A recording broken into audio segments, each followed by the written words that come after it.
जज साहब अपनी ही माँ को वृद्धाश्रम छोड़ आए।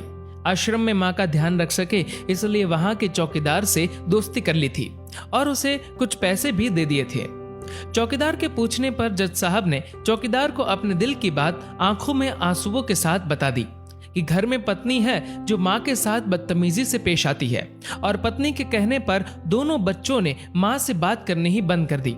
माँ को अकेलापन लगने लगा और इन सब वजहों से दिन भर रोती रहती थी, इसीलिए उसे आश्रम छोड़ने के लिए आ गए।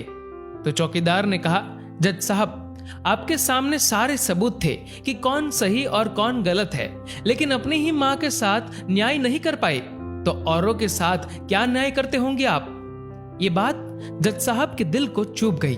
चौकीदार की इतनी सी बात का इतना असर हुआ कि 2 रात नींद नहीं आई, 2 दिन से खाना नहीं खाया और कोर्ट भी नहीं गए। ऐसा लग रहा था जैसे एक चौकीदार ने जज साहब की दुनिया हिला दी हो।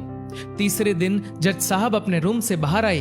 पत्नी और बच्चे खाना लेकर इसी इंतजार में खड़े थे कि जज साहब कब खाना खाएंगे। अभी जज साहब ने एक कागज पत्नी को और 2 अलग अलग कागज अपने बच्चों के हाथ में थमा दिए। कागज की एक लाइन पढ़ी तो पत्नी के हाथों में से थाली गिर गई। उस पर लिखा था कि मैं तुम्हें तलाक दे रहा हूं, और बच्चों से कहा, आज से मेरी सारी प्रॉपर्टी आप दोनों की, मुझे कुछ नहीं चाहिए। बच्चों ने उन्हें जबरदस्ती कुर्सी पर बिठाया, हाथ जोड़कर पैरों में गिरकर इन सब का कारण पूछा तो आंखों में आंसुओं के सैलाब के साथ जज साहब बोले कि मैं मेरी 65 वर्ष की माँ को आश्रम छोड़ के आया हूँ, अनजान लोगों के भरोसे छोड़ के आया हूँ, और आप सब कारण पूछ रहे हैं। हम लोगों को शर्म आनी चाहिए। रोज मेरे कोर्ट से आने के बाद माँ रोती थी कि बेटा प्लीज मुझे वृद्धाश्रम में शिफ्ट कर दो। आप में से किसी ने भी माँ से सीधे मुंह बात नहीं की, और ये भी भूल गए कि जिस जज को आज पूरा शहर सलाम करता है, उसी जज को बनाने में उस माँ का कितना बड़ा रोल है। कभी दूसरों के घरों में काम करने जाती तब भी मुझे अकेला ना छोड़ती थी। ऐसी भगवान समान माँ को मैंने आश्रम में छोड़ दिया, और वो भी ऐसे लोगों के भरोसे जिन्हें ये तक नहीं पता कि माँ को क्या बीमारियां है। खुद को कोसते हुए जज साहब कहते हैं, दूसरों पर फैसले सुनाने वाला आज मैं खुद हार गया।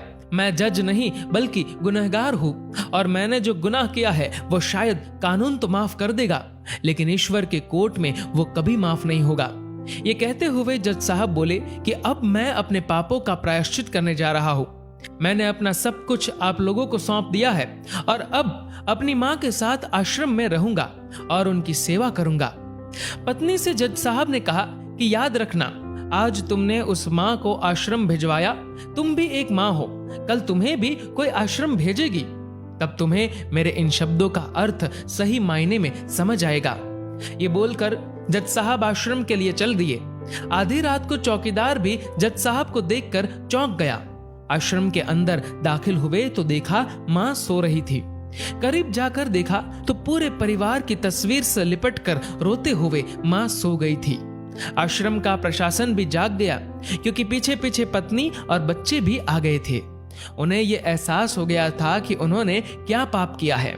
तभी आश्रम की एक कर्मचारी बोली, हम इन्हें आपको नहीं सौंप सकते, क्या पता कल आप इन्हें मार दो तो।